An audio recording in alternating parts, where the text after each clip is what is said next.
नमस्कार।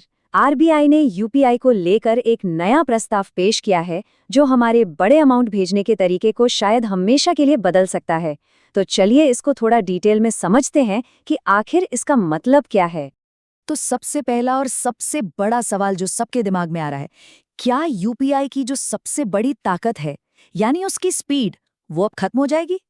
और देखिए, ये डर लाजिमी भी है, लेकिन इसका जवाब जानने से पहले ये समझना जरूरी है कि आरबीआई को आखिर ये कदम उठाने की जरूरत ही क्यों पड़ी। ये आंकड़ा देखिए, 22,000 करोड़ रुपए से भी ज्यादा। जी हाँ, सिर्फ एक साल के अंदर इतनी बड़ी रकम का डिजिटल फ्रॉड हुआ है भारत में। तो ये चौंकाने वाला आंकड़ा साफ बताता है कि डिजिटल पेमेंट्स जितने आसान हैं, उतने ही रिस्की भी हो सकते हैं। और बस इसी प्रॉब्लम को सॉल्व करने के लिए ये प्रस्ताव लाया गया है। और यहाँ एक बहुत ही दिलचस्प बात सामने आती है। जो टोटल फ्रॉड हुआ है, उसमें से लगभग 98% वैल्यू वो उन ट्रांजैक्शन से आई है जो 10,000 रुपए से ऊपर के थे। मतलब साफ है, छोटे मोटे फ्रॉड तो होते रहते हैं, लेकिन जो असली बड़ा फाइनेंशियल नुकसान हो रहा है, वो बड़े पेमेंट्स में हो रहा है।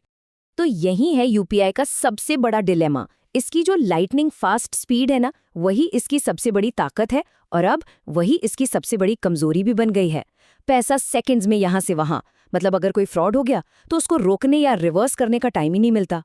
इसी प्रॉब्लम को टैकल करने के लिए आरबीआई ने इस प्रस्ताव का सबसे इम्पॉर्टेंट हिस्सा सामने रखा है, 1 घंटे का कूलिंग पीरियड, लेकिन कुछ खास ट्रांजैक्शंस के लिए। चलिए देखते हैं ये काम कैसे करेगा। तो प्रोसेस कुछ ऐसा होगा। मान लीजिए कोई बड़ी रकम भेजी जाती है, पैसा भेजने वाले के अकाउंट से तो तुरंत डेबिट हो जाएगा, लेकिन यही है ट्विस्ट, वो पाने वाले के अकाउंट में तुरंत क्रेडिट नहीं होगा। वो 1 घंटे के लिए समझ लीजिए एक तरह के होल्ड पर रहेगा। इस दौरान बैंक उसकी जांच करेगा, और जब 1 घंटा पूरा हो जाएगा और सब ठीक लगेगा, तब जाकर पैसा क्रेडिट होगा। और इस 1 घंटे का सबसे बड़ा, सबसे जरूरी फायदा क्या है?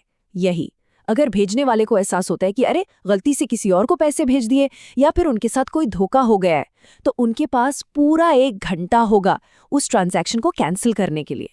ये एक बहुत बड़ा सेफ्टी नेट है ना। तो अब सबसे जरूरी बात, रिलैक्स। ये नियम हर पेमेंट पर नहीं लगेगा। ये सिर्फ तब लागू होगा जब 10,000 रुपए से ज्यादा का पर्सन टू पर्सन ट्रांसफर हो रहा हो या किसी नए अनजान व्यक्ति को पैसे भेजे जा रहे हों।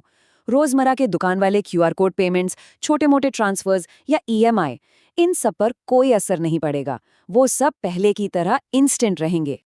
लेकिन ठहरिए, बात सिर्फ इस डिले की नहीं है।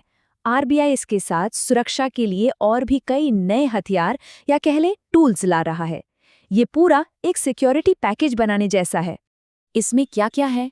एक है किल स्विच, फिर है वाइट लिस्टिंग, संदिग्ध अकाउंट्स पर कंट्रोल, और हाँ, हमारे सीनियर सिटीजन्स की सेफ्टी के लिए भी खास नियम है। चलिए इनमें से कुछ को थोड़ा और गहराई से जानते हैं। किल स्विच को आप अपने डिजिटल फाइनेंस का इमरजेंसी ब्रेक समझ सकते हैं। मतलब अगर आपको जरा सा भी शक हो कि आपके अकाउंट के साथ कुछ गड़बड़ है, तो बस एक क्लिक और आपके खाते से होने वाले सारे के सारे डिजिटल पेमेंट्स तुरंत रुक जाएंगे, ब्लॉक हो जाएंगे। वाइट लिस्टिंग तो एक बहुत ही स्मार्ट फीचर है। आप उन लोगों की एक लिस्ट बना सकते हैं जिन पर आप भरोसा करते हैं, जैसे फैमिली मेंबर्स, दोस्त। अब जब आप इन वाइट लिस्टेड लोगों को पैसे भेजेंगे, तो उन पर वो 1 घंटे वाला डिले का नियम लागू ही नहीं होगा। पेमेंट पहले की तरह झट से हो जाएगा। सीनियर सिटीजन्स की सुरक्षा के लिए भी एक बहुत जरूरी कदम उठाया गया है। 70 साल से ज्यादा उम्र के लोगों के लिए अगर वो 50,000 रुपए से ऊपर का कोई ट्रांजैक्शन कर रहे हैं, तो हो सकता है कि उन्हें एक ट्रस्टेड पर्सन की अप्रूवल की जरूरत पड़े। इससे उन्हें किसी के दबाव में आकर या धोखे से पैसे ट्रांसफर करने से बचाया जा सकता है। तो अब आते हैं इस पूरे प्रस्ताव के सबसे बड़े सवाल पर, स्पीड वर्सेस सिक्योरिटी। हमें क्या चाहिए? इन नए नियमों के कुछ फायदे हैं तो कुछ नुकसान भी हैं। चलिए सिक्के के दोनों पहलू देखते हैं। फायदे तो बिल्कुल साफ है, फ्रॉड रुकेगा, गलती सुधारने का टाइम मिलेगा और सीनियर सिटीजन सेफ रहेंगे। लेकिन इसका दूसरा पहलू भी है। नुकसान ये है कि यूपीआई की जो इंस्टेंट वाली यूएसपी है, वो बड़े पेमेंट्स के लिए खत्म हो जाएगी। और सोचिए, हॉस्पिटल या बिजनेस जैसी इमरजेंसी सिचुएशन में इस डिले से दिक्कत हो सकती है। और आरबीआई का मकसद भी यही है, वो स्पीड को ख़त्म नहीं करना चाहते। जैसा कि उनके प्रस्ताव में साफ लिखा है, गोल है स्पीड और सिक्योरिटी के बीच एक आदर्श बैलेंस बनाना। छोटे पेमेंट्स को फास्ट रखो और बड़े पेमेंट्स को सेफ बनाओ। तो अब आगे क्या? क्या ये नियम कल से ही लागू हो जाएगा? नहीं, बिल्कुल नहीं। चलिए इसका आगे का प्रोसेस समझते हैं। ये समझना बहुत जरूरी है कि अभी ये सिर्फ एक प्रस्ताव है, एक ड्राफ्ट है। इसे अप्रैल 2024 में जारी किया गया था और 31 मई तक पब्लिक से और बैंकों से इस पर फीडबैक मांगा गया था। अब उन सभी सजेशंस पर विचार करने के बाद ही आरबीआई कोई फाइनल डिसीजन लेगा। तो इस पूरी चर्चा का निचोड़ इस स्लाइड पर है। पहले क्या था?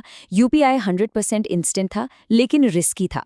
अगर ये लागू होता है तो क्या होगा? बड़े पेमेंट्स के लिए यूपीआई थोड़ा सा स्लो हो जाएगा, लेकिन बहुत ज़्यादा सेफ भी हो जाएगा। और आखिर में ये पूरी बहस आकर इसी एक सवाल पर टिक जाती है। अपनी डिजिटल लाइफ को सेफ बनाने की इस कोशिश में क्या बड़े पेमेंट्स में थोड़ी सी देरी एक ऐसी कीमत है जिसे चुकाया जा सकता है? इस पर सोचना जरूरी है।